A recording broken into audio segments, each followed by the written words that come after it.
Olá, você que nos acompanha aí no Abstract, estamos aqui com mais um episódio, hoje com um convidado especial que ele vem de longe, cara, ele mora perto, mas ele vem de longe, é um paraibano, não sei se eu posso falar assim, depois ele vai se apresentar aqui para a gente, mas esse cara aceitou um convite nosso para fazer a formação inicial aqui do nosso 29º Fórum Acadêmico, que acontece na Unidave, né, agora no 1/2024. Você vai nos acompanhar nesse programa. A ideia é travar um bate-papo aqui com as ideias. Eu acho que ele tem muitas ideias bastante abstratas, bastante complexas. Afinal de contas, esse cara passou até pela NASA. E ele vai contar um pouquinho da história dele para a gente hoje aqui no Abstract. Esse programa que tem a honra de recebê-lo. Eu vou chamar aqui de professor Johnny, mas apresentando já é o doutor Johnny Carlos da Silva. É isso, doutor? É isso aí. Muito bem-vindo à Unidave, muito bem-vindo ao Abstract. É um prazer tê-lo aqui. Sempre, eu acho que a gente ganha muito com isso, nesse processo aí. Legal. Então, assim, Renato, muito obrigado pela oportunidade de falar com você, de estar na Unidave e de palestrar hoje no Fórum Acadêmico. É uma grande oportunidade, a gente estava falando um pouquinho antes, é um desafio no sentido de correlacionar dois temas que são muito relevantes para a sociedade, que é a inteligência artificial e a educação. E, como você falou, eu sou um paraibano, mas costumo dizer que eu fui adotado por Santa Catarina há mais de 30 anos. Eu cheguei em Florianópolis para fazer mestrado em Engenharia Mecânica em 1988.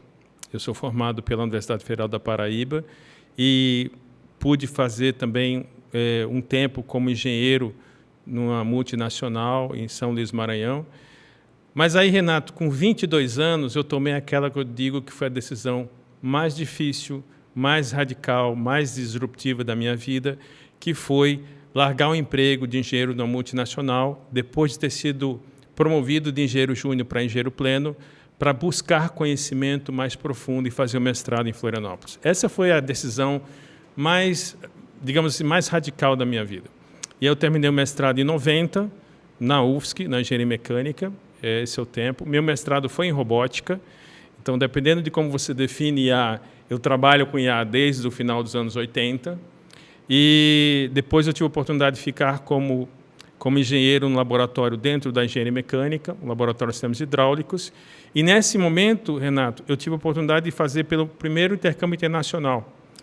Eu, como engenheiro pesquisador, recebi uma bolsa do Japão e fui para o Japão e fiquei 5 meses lá. Foi uma das experiências mais extraordinárias por tudo que o Japão representa de diferente. Enfim, é um país muito diferente do nosso Brasil em vários aspectos. Não dá para falar sobre o Japão, que eu falo demais, mas foi uma experiência muito enriquecedora. E aí essa bolsa eu fiquei como pesquisador até 92. E em 93 eu iniciei meu doutorado também na UFSC, Engenharia Mecânica, e fui chamado como professor. Fiz concurso para professor e fui chamado no final de 93. Portanto, em novembro de 23, eu completo 30 anos como professor concursado da Universidade Federal de Santa Catarina, que muito me orgulha por tudo que representa a UFSC neste cenário.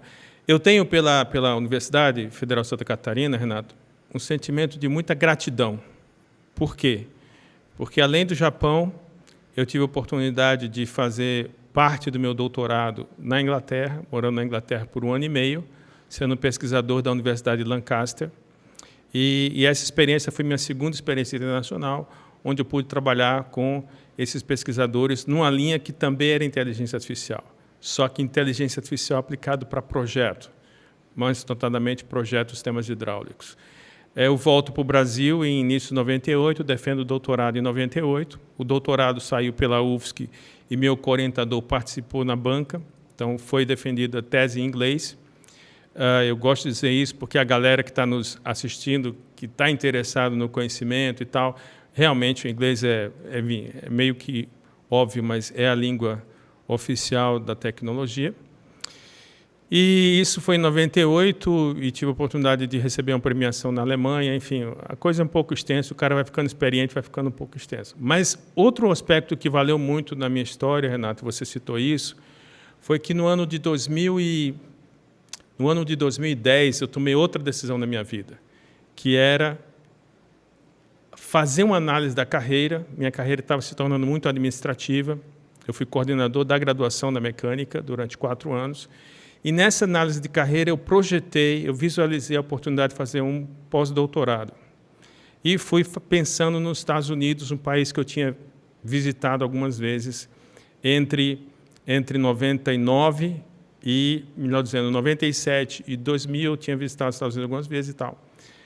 Aí eu decidi fazer o pós-doc lá. E por vários assuntos, várias questões que acabaram virando até um tema de palestra, eu acabei sendo engenheiro, trabalhando na NASA, em inteligência artificial e morando no Vale do Silício, que é uma das regiões mais relevantes do ponto de vista de tecnologia do mundo. Aí eu não estou falando só dos Estados Unidos, ela está no coração, você está no coração da tecnologia. Então, se você tira um highway de 70, 100 quilômetros, você vê as maiores empresas de tecnologia do mundo. E aí a gente está falando de Google, está falando de Facebook, LinkedIn, Yahoo, a própria Apple, cujo quartel-general é em Cupertino, a Tesla está em Menlo Park, tudo isso é Silicon Valley. E eu trabalhei na NASA, no Silicon Valley, num dos centros mais antigos da NASA, chamado Ames Research Center, com IA, e desenvolvi sistemas de prova de conceito em 3 projetos diferentes, que geraram 3 publicações diferentes, com 6 pesquisadores de 4 países, no espaço de 1 ano. Então, eu tenho artigos publicados com indiano, alemão, russo e americano. E foi uma experiência realmente extraordinária. Aí eu volto para o Brasil, sou chamado para ser diretor de estágio da universidade. Fui diretor de estágio da universidade por um tempo. E aí, depois eu terminei essa função. Só que no ano de 2012, a gente está falando aí no ano de 2012, eu fui dar palestras técnicas sobre os projetos que foram desenvolvidos na NASA, os 3 projetos, todos ligados à IA. E os alunos perguntavam, professor, como você chegou até a NASA? Então, eu percebi, Renato, que mais do que os aspectos técnicos dos projetos lá desenvolvidos, os alunos estavam interessados na trajetória, na jornada. E esse insight veio em março de 2013, e eu percebi que eu tinha um case motivacional na mão. E aí, veja bem, Renato, o conhecimento é infinito e a gente deve beber do conhecimento de várias fontes. O meu currículo é esse que eu acabei de relatar, graduação, mestrado, doutorado, pós-doc, totalmente em áreas técnicas, especialização também. Eu fui fazer especialização no Japão, numa área da engenharia, na área de hidráulica industrial, movimentação de cargas pesadas, etc. Então, meu currículo é muito técnico. E aí eu disse assim, cara, com um currículo desse eu só vou falar para engenheiro. Modéstia à parte, eu já conseguia falar para engenheiros. Mas eu falei, eu quero provar para mim mesmo que eu posso transcender os muros da academia, da comunidade técnica da engenharia. E fui fazer minha primeira formação em coaching. Isso em meados de 2013. Portanto, a gente está falando aí de mais de 11 anos, mais de 10 anos, melhor dizendo. E a minha identificação com o coach foi 110%, a ponto de ser chamado para ser palestrante do 2º Congresso Brasileiro de Coaching naquele ano, em São Paulo. E daí várias coisas desenrolaram, etc. Acabei sendo chamado depois para ser o professor responsável pela matéria de planejamento do TCC dentro da engenharia mecânica 2014. E eu consegui, Renato, criar pontes entre o TCC, para a galera que está nos ouvindo aí na internet, você lembra de terapia cognitivo-comportamental ou do famigerado trabalho conclusão de curso? O pessoal diz, não, isso é uma cruz, é uma praga.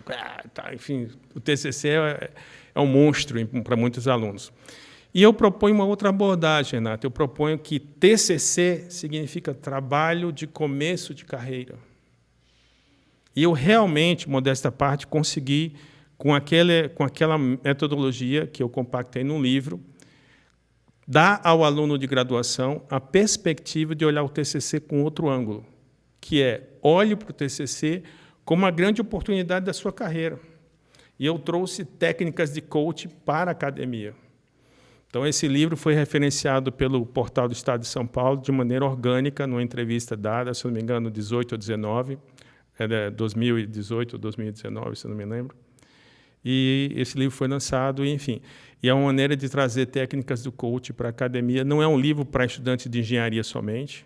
Eu trago exemplos de outras áreas, inclusive da área da administração, e com várias referências nacionais e internacionais. Então, é aquela coisa, eu busco não ser aquela pessoa que você coloca numa caixa, entendeu? Assim, aquele cara é... Mas quando você quer, às vezes, brincar com alguém, você fala, aquele cara é muito mecânico, aquele cara é engenheiro. Eu sou aquele cara que é engenheiro mecânico, mas o engenheiro mecânico que viu o mundo em outros sentidos também.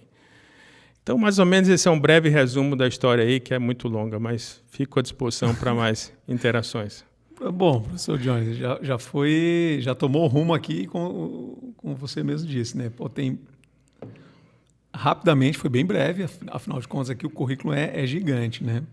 E você falou uma coisa bastante interessante. Eu estou falando você porque ele deu liberdade de a gente... Né, claro. Somos colegas de profissão.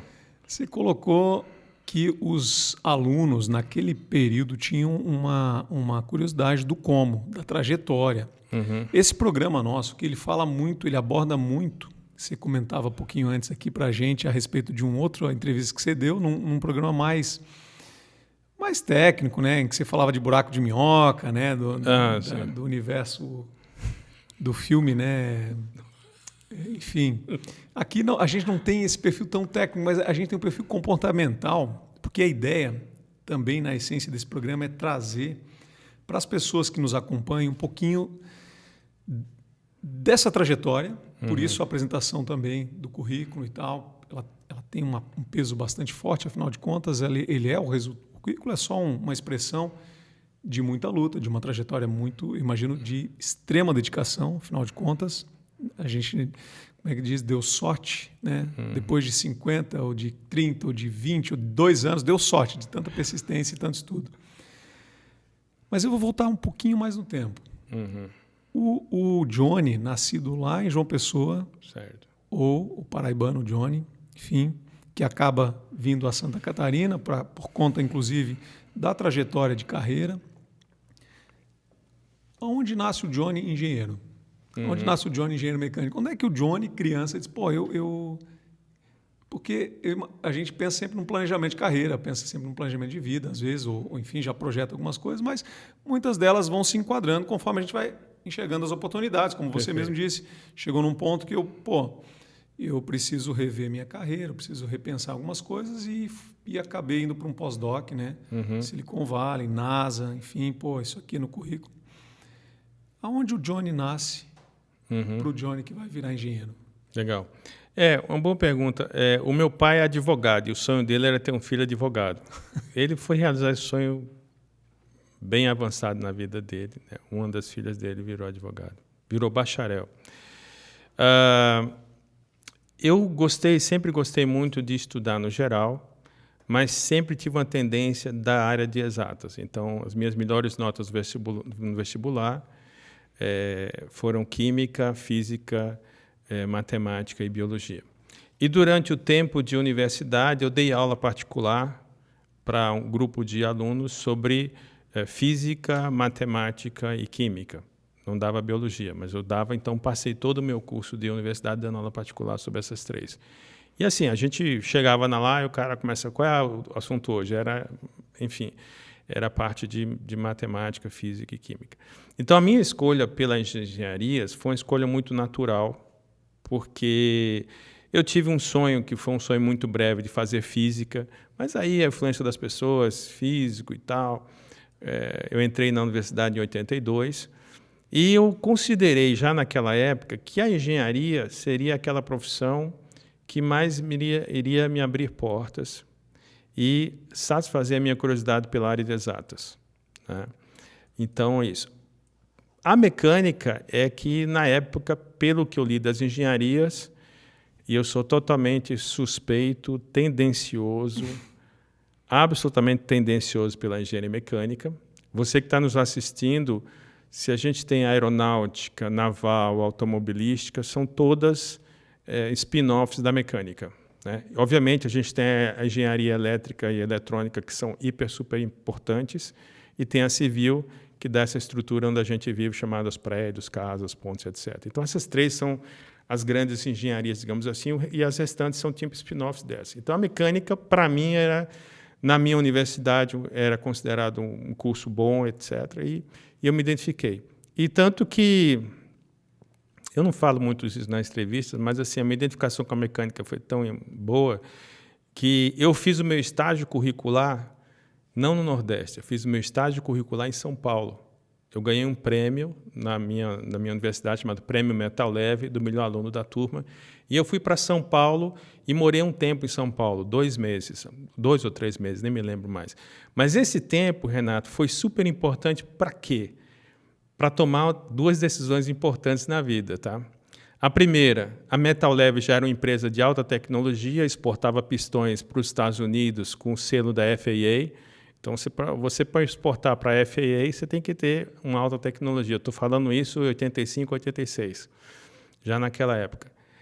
Então, eu disse naquele momento, vou trabalhar com tecnologia. Foi a decisão que eu tomei. E a segunda decisão, ela é um pouco mais delicada para contar publicamente, então espero que os paulistanos me perdoem. A decisão foi, jamais iria morar em São Paulo. Jamais iria morar em São Paulo. Então, desculpa aí, pessoal da Moca e paulistano e tal, mas São Paulo não dá para mim. E aí eu voltei para a minha cidade, João Pessoa, e colei grau. E já começou o processo de entrevistas da Alcoa Lumar, praticamente em seguida. Foram 3 camadas de entrevista em João Pessoa, em Recife, em São Luís. E eu acabei sendo um dos poucos selecionados desse grande peneirão e fui para lá. Só que aí tem outro lance de carreira. Porque um engenheiro mecânico dentro de uma metalúrgica, eu não sabia disso, né? Mas um engenheiro mecânico dentro de uma metalúrgica não tem o seu conhecimento agregando muito valor ao produto final. Porque qual era o produto final dessa empresa? Era um bloco de alumínio. Então, se o cara era engenheiro metalúrgico ou químico, esse cara tinha grande capacidade de crescer tecnicamente, mas o engenheiro mecânico não. Então, eu estaria restrito a virar um supervisor, gerente e tal. Que, na verdade, é muito comum nas empresas, né? O cara que vira engenheiro vira administrador. Dizem que engenheiro toma muito trabalho de administrador, dizem, né? Mas, enfim, isso é outra história. E eu não queria virar um supervisor muito rápido. E daí eu larguei a empresa para fazer mestrado. Veja bem, pessoal, quando o cara tem sinais de loucura, esses sinais são bem antigos.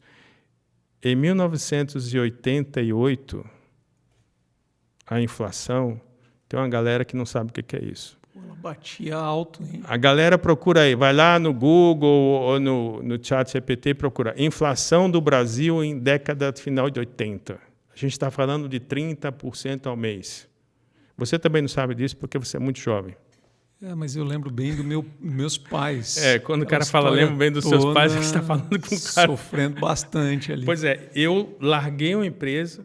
Com salário. Depois de ser promovido, era uma empresa privada, mas eu fui promovido de júnior para pleno e tive cursos dentro da empresa e dei cursos na empresa, na área de pontos rolantes.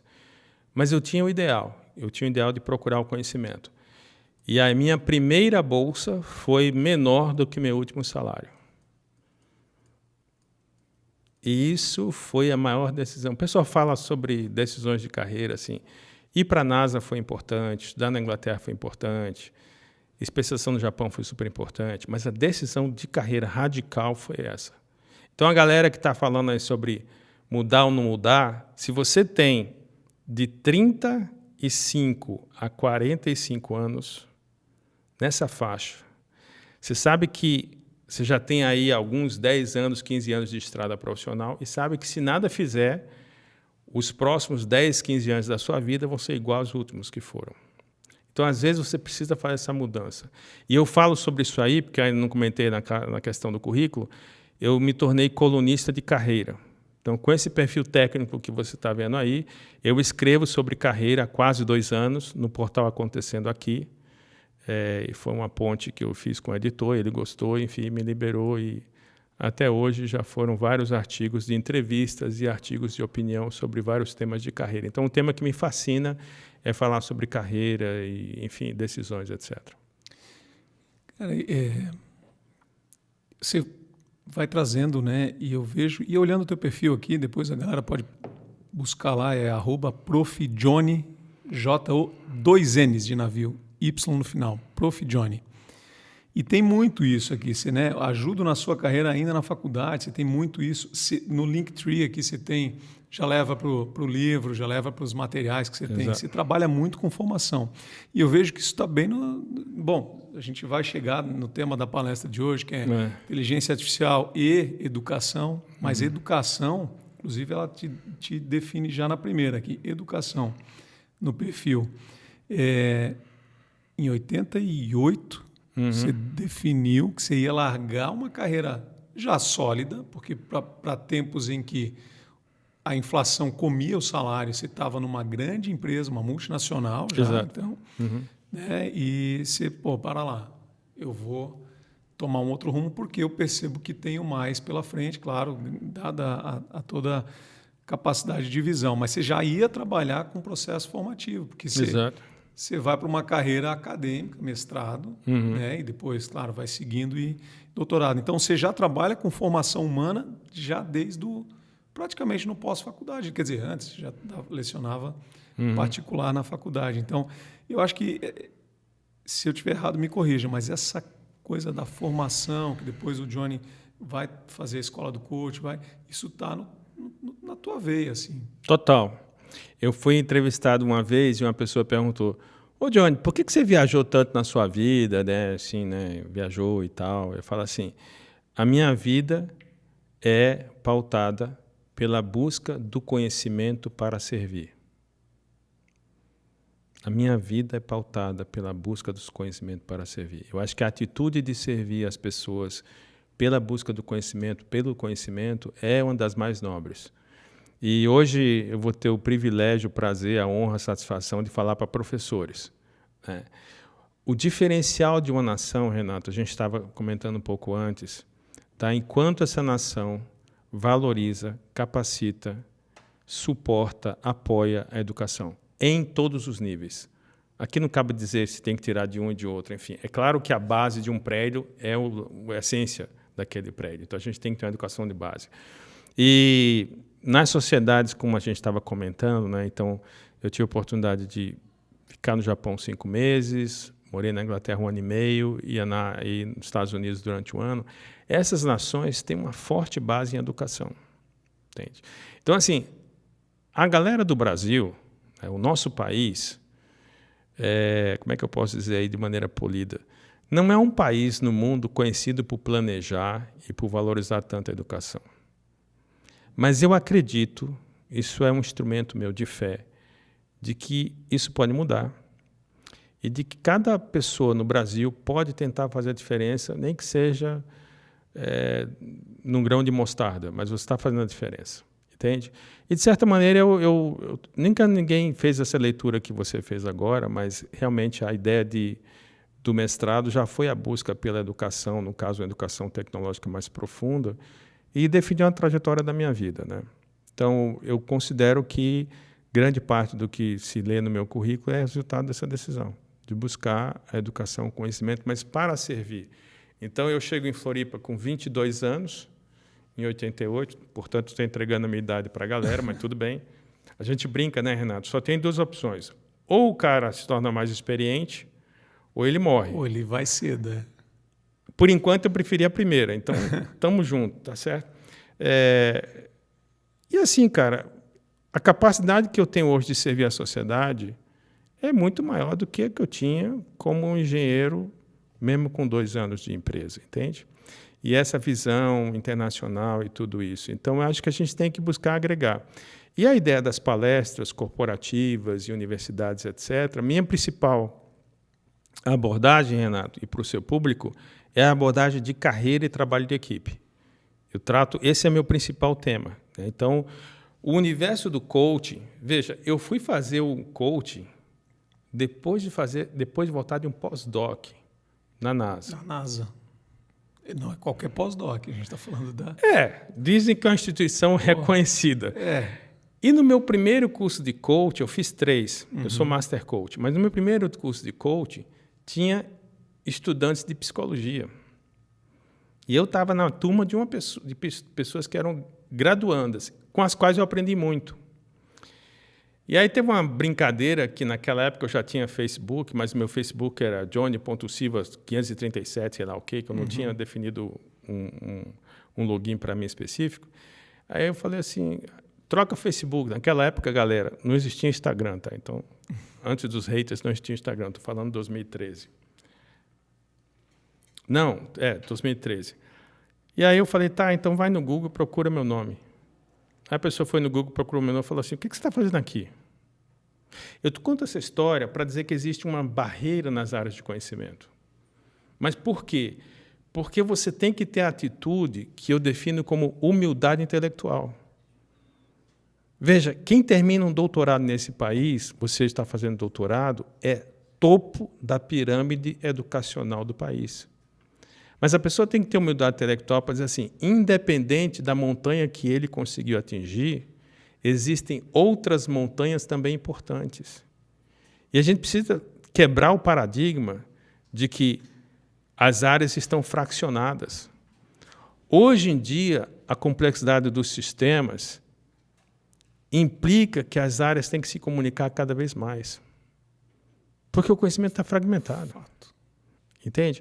Então, se eu sou um cara de exatas que posso mostrar com esse currículo, mas eu consigo falar da parte comportamental, eu consigo falar da parte de carreira, eu não emburreci, eu não deixei de ser engenheiro, não deixei de orientar mestrado e doutorado, se você quiser até posso falar da colaboração que ainda tenho com a NASA, porque eu fui procurar coaching. Mas na minha banca de titular em 2015, um professor chegou para mim e falou assim, primeira vez que eu falar isso público, viu, Renato? Só que eu não vou falar de onde esse professor era. O cara falou assim, ô Johnny, o cara que tem o teu currículo, ficar falando de coaching e carreira, não é um desvio, não é uma digressão da tua carreira. Renato, era a prova para titular.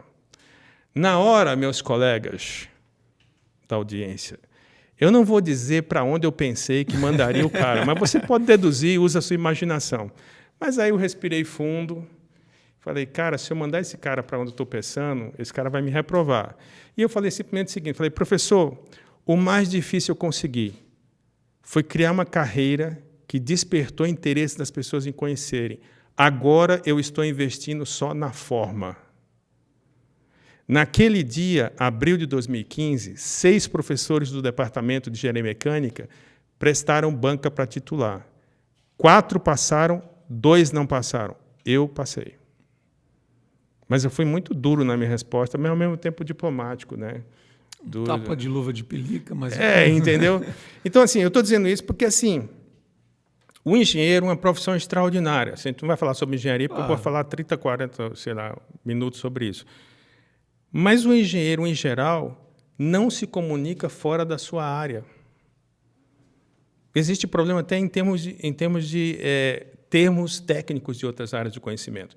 E como eu escolhi trabalhar com IA, então a galera hoje, todo mundo está falando de IA, né? IA virou buzzword. Uhum. Todo mundo fala de IA.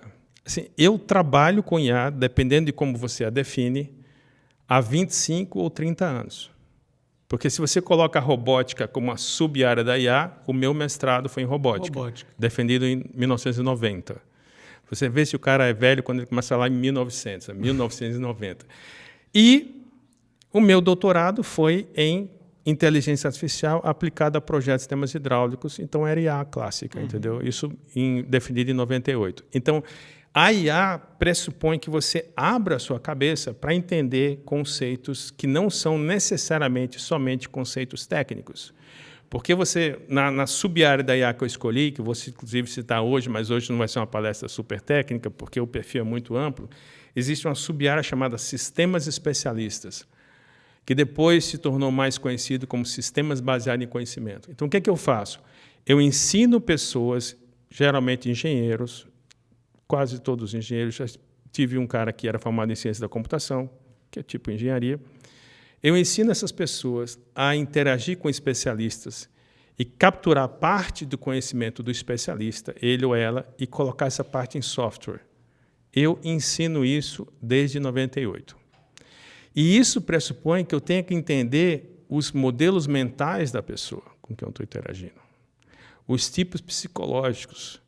Porque se eu vou falar uma entrevista com você, vou fazer uma entrevista de aquisição de conhecimento com o Renato. Renato, como é que você resolve esse problema? Eu resolvo assim, explica mais. Não dá, é assim que eu faço. Não dá. Não dá para interagir com o especialista, entende?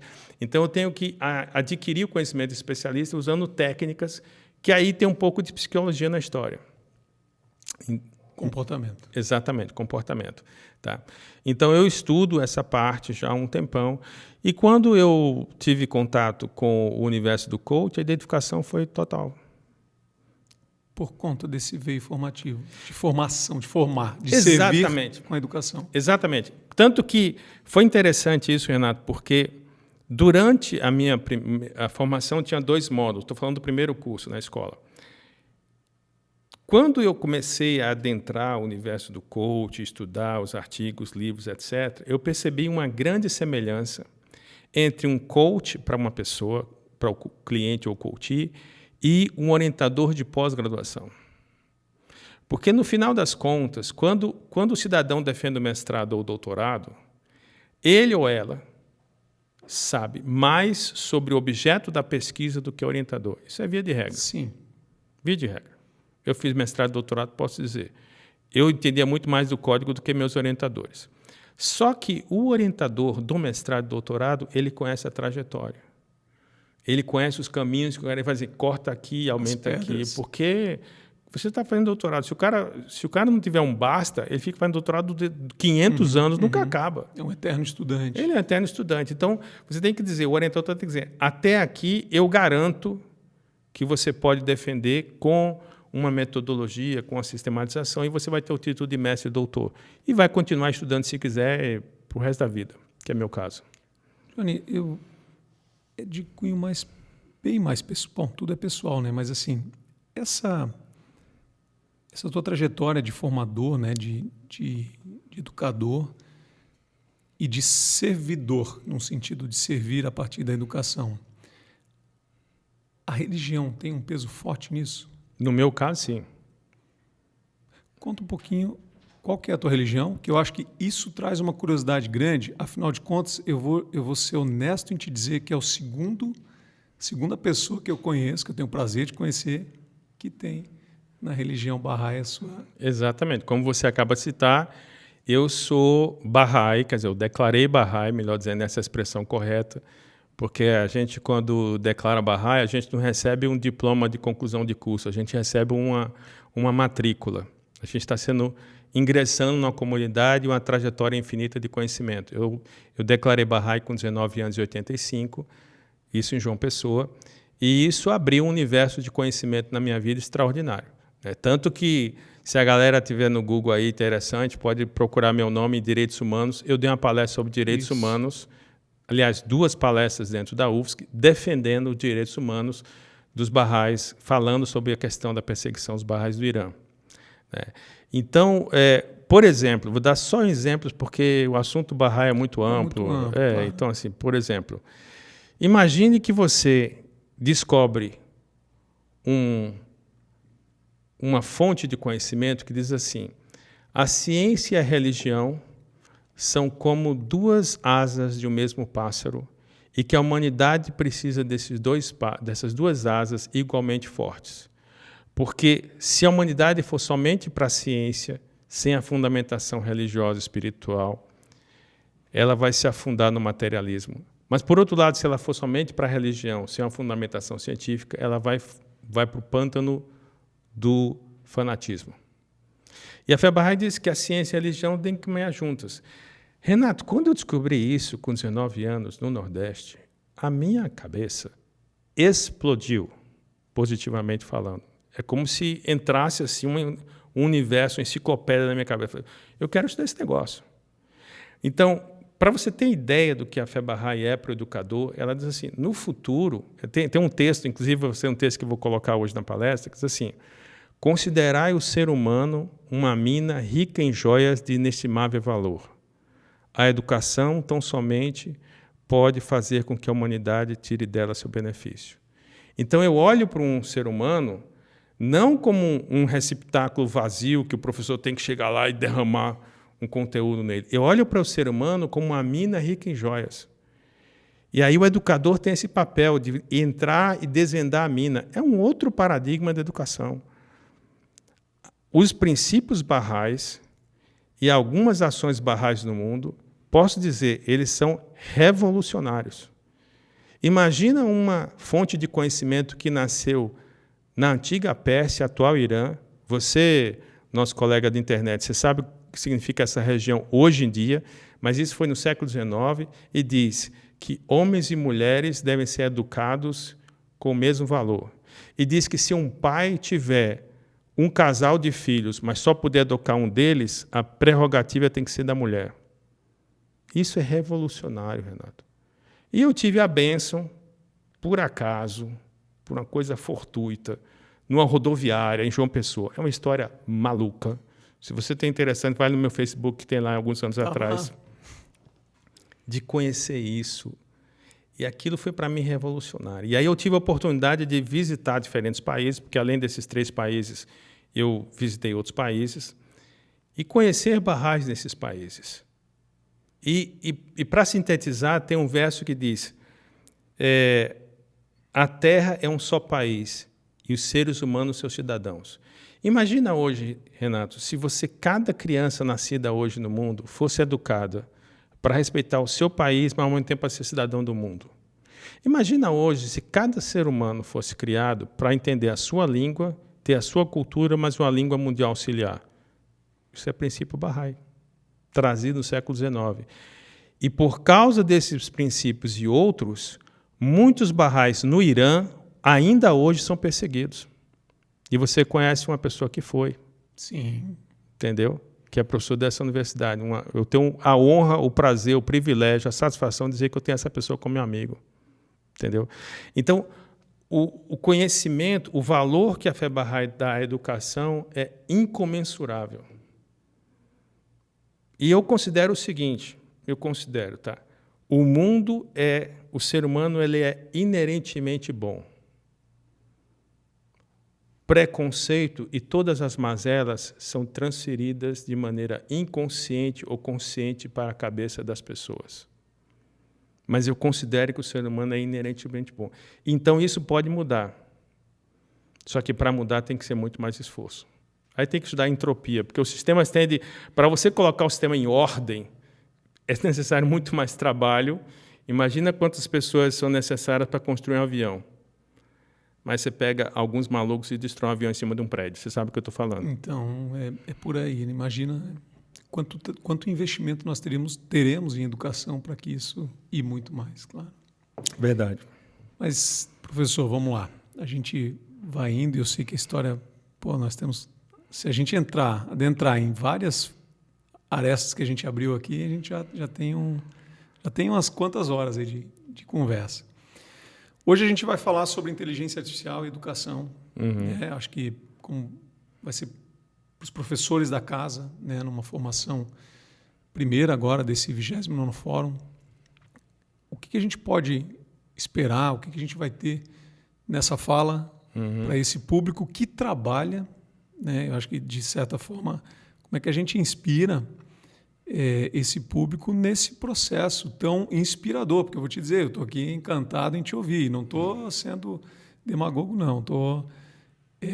Dá para sentir a honestidade quando você fala em educar, servir, servindo. Como é que a gente faz isso com o nosso quadro, no sentido de trabalhar algo que é, em certa medida, tão frio, uma inteligência artificial, né? Enfim, se a gente olhar só pelo escopo assim, mas educação, algo tão quente, tão humana, tão ser humano, né? Como é que a gente mescla esses dois fatores nesse mundo tão complexo que a gente está vivendo agora? Sem dúvida. Renato, assim, quando eu aceitei esse convite para aqui, para a Unidade, eu pensei o seguinte: isso é uma forma de me desafiar e sair da zona de conforto, porque eu tenho outras palestras prontas. Inclusive inteligência artificial e perfil do engenheiro. Isso está pronto para mim. Inclusive, já dei essa palestra. Mas o que eu achei fascinante, né? Sair da zona de conforto e pesquisar sobre inteligência artificial e educação. Então, a gente estava falando um pouco antes da hora do almoço, que a inteligência artificial ela chegou para ficar na humanidade. Hoje, se a galera aí está assistindo o podcast, é porque tem acesso à eletricidade e à internet. Senão, não teria. Não estaria assistindo a internet. Então, muitas pesquisas dizem que, assim como foi o impacto da eletricidade na humanidade, as primeiras cidades do mundo foram eletrificadas no final do século XIX. Assim como foi o impacto da internet. Depende de como você define a internet nasce, do ponto de vista físico, hardware, nos laboratórios do Pentágono, da agência DARPA, Defense Advanced Research Project Agency, nasce lá a ARPANET. Depois ela teve vários outros desdobramentos, e a década de 80, e o browser, etc, etc. Então, ninguém hoje consegue viver mais sem internet, ninguém consegue ver sem eletricidade. Quer dizer, ninguém é modo de dizer, né? Tem aquele ermitão que vai para a montanha. Mas haveria um colapso, né? Sem isso haveria um colapso. Então, existem muitos autores que colocam que a inteligência artificial vai causar na humanidade esse nível de impacto.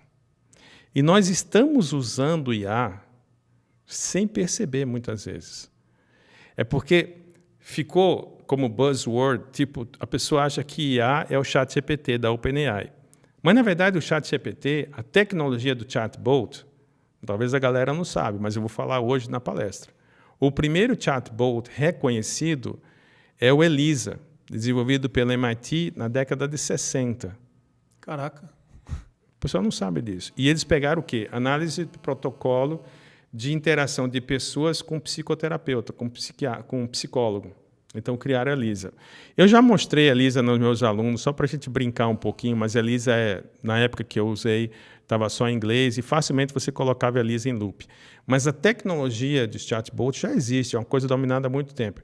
O grande diferencial mais recente foi que houve um pivotamento de uma grande empresa que fazia hardware para games, e essa empresa pivotou e começou a dedicar o seu hardware para processamento de linguagem natural, que é uma sub-área da IA. E aí a coisa explodiu. E as ações da empresa também subiram skyrocket. Foi tipo assim, um lançamento espetacular. E aí teve tudo isso que virou todo mundo falando sobre inteligência artificial. Então nós hoje já usamos IA há muito tempo. Qual é o problema? Qual é a oportunidade?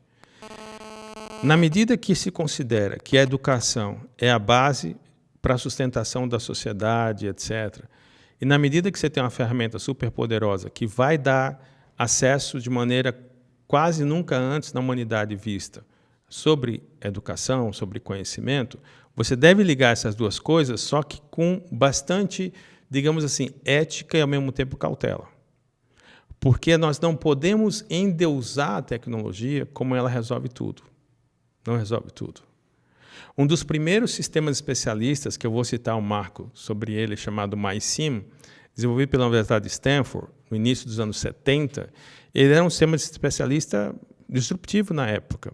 Era para criar diagnóstico de doenças relacionadas a infecções por bactéria. Diagnóstico e prescrição. O MySim foi extraordinário, é considerado o primeiro protótipo de sistema especialista do mundo, ele é um marco. Só que, na prática, o MySim não foi colocado para ser usado diretamente. Por quê? Porque aí tem a questão ética. Se houvesse um diagnóstico errado, de quem era a culpa? Era do software, do desenvolvedor do software, do cara que usou, do médico, entendeu? Então, tem algumas questões a serem desenvolvidas nesse ponto aí. Então, nós precisamos educar os professores, precisamos capacitar os professores para entrar nessa nova era. Nós estamos realmente vivendo uma nova era em vários sentidos. Esse momento da história da humanidade, eu não sou historiador, mas eu sou fascinado pela história. Daqui a 100 anos, os caras vão olhar para trás, isso é suposição minha, eu gosto de diferenciar o que é opinião, o que é fato, sim, o que é história. Sim. Mas a minha imaginação, apesar de engenheiro também ter imaginação, né? Brincadeira, engenheiros. Não é na caixa, assim. Né? Brincadeira, engenheiros, olha os haters. Mas, enfim, daqui a 100 anos o pessoal vai perguntar, puxa, essa época do século XX, XXI foi extraordinária. Mas como esse pessoal estava organizando a sociedade? Nossa sociedade, eu não estou falando só de Brasil, mas eu incluo o Brasil. Nossa sociedade está doente. Uma sociedade que permite que você tenha tão poucos bilionários e milhões ou bilhões de miseráveis, estou falando global, incluindo o Brasil, é uma sociedade doente.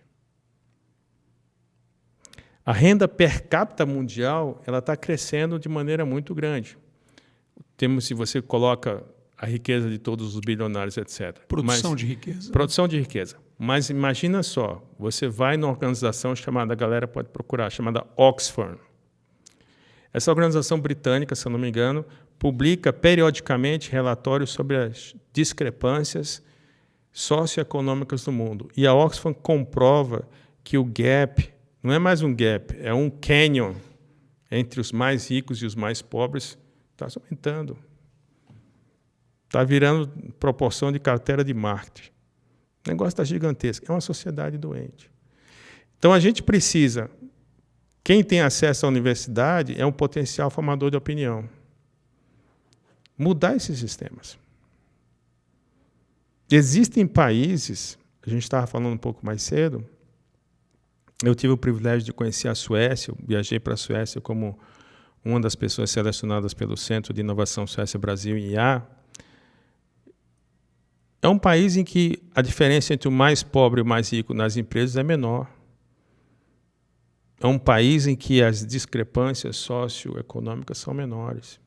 Então, já existem alguns modelos a entender. O Japão, pelo que eu vi lá, de 31 anos atrás, acho que 31, 32, o mundo vai passando, 90% da população japonesa se considera classe média. 90%. Isso estou falando dados que eu vi em 91, 92. Sim. A galera pode procurar por si mesma. Então, assim, já existem sociedades em que a parte socioeconômica não está resolvida, mas está encaminhando para ser bem equacionada. Ou mais equilibrada. Mais equilibrada. Mas também existem sociedades que estão doentes, cara. A nossa, brasileira, na minha opinião, essa é a minha opinião, está doente. E outros países também, entende? Então, enfim, e tudo isso passa pela educação.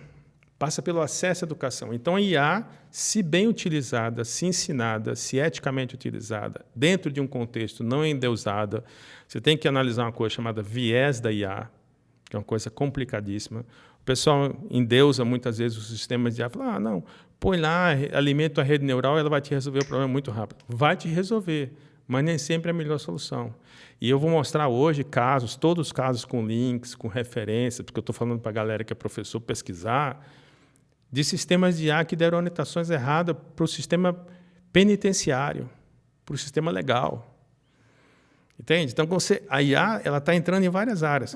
E se você traz a IA para o sistema legal sem critério, é um caos. É um caos. Entende?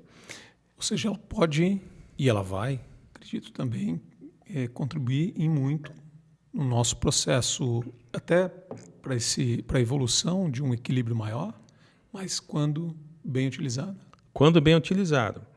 E ela precisa ser utilizada e as pessoas precisam entender os aspectos tecnológicos e os não tecnológicos relacionados com a aplicação da IA. Entende?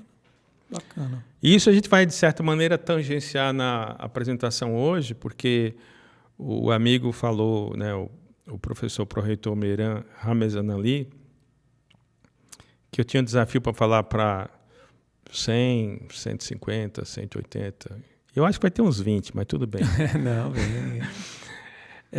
Professores das várias áreas. Uhum. Alguns dos quais já sabem sobre IA e outros que não sabem praticamente nada. E eu vou tentar cumprir esse desafio e vamos ver o que vai acontecer, né? Espero que não tenha nem tomate, nem ovo, porque é a minha primeira palestra nesse assunto, né? Tô vendo aqui que vai estar surfando lá, tá nadando A gente espera contribuir. Então, eu agradeço o seu tempo. A gente ficou de falar meia hora, já estamos a 50 minutos. Nossa, mas e vai voando. E eu vou te dizer, eu tenho muito mais curiosidade aqui para a gente trazer para a plateia. Quem sabe num próximo evento, né? Quem sabe, vamos ver. Agradecer o teu tempo, tua disposição, tua disponibilidade em vir aqui, conversar um pouquinho com a gente, deixar um pouquinho para a galera de casa que não vai ter oportunidade de acompanhar a palestra de hoje, mas que pode acompanhar as tuas redes, os teus perfis, teu material. Certamente tem muita coisa aqui que vai contribuir, sobretudo nessa essência, né, de que eu carreguei, que anotei aqui, né, essa educação para servir. É uma educação transformadora, que eu acho que também acredito nisso. E não falo isso da boca para fora, porque a educação, eu acredito que é talvez a base transformadora ou impulsionadora para a gente chegar num equilíbrio um pouquinho maior. Sem dúvida. E gradativamente, aos pouquinhos, né? Sem dúvida. Professor, alguma coisa que eu não lhe perguntei? Quer deixar uma mensagem aí? Não, assim, eu termino essa entrevista como comecei agradecendo você, agradecendo a Unidade por essa extraordinária oportunidade. Isso é, para mim, uma grande satisfação. E disposto a interagir com as pessoas sobre esse tema. Então, as redes sociais estão aí. Você pode procurar no Google meu nome, só escrever direitinho, enfim. Mas está tudo certo. Eu quero quanto mais puder falar para a sociedade, Renato, porque dentro da engenharia eu consigo falar já há algum tempo. Para mim é uma satisfação. Eu estou cumprindo uma parte da minha missão de ainda estar no Brasil. Eu termino assim. Show de bola. Muito obrigado, professor. E você que nos acompanhou até o final, não esquece de dar um like, né, compartilhar esse material. Certamente alguém não está vendo ainda que você pensa assim, pô, vai ser legal para essa pessoa, porque é inspirador, né? Tem muita coisa aqui, tem muita coisa a mais nos perfis dele. A gente vai deixar também os links aí para você acompanhar. Então, segue a gente, compartilha esse material, dá o teu joinha aí e até o próximo Abstract.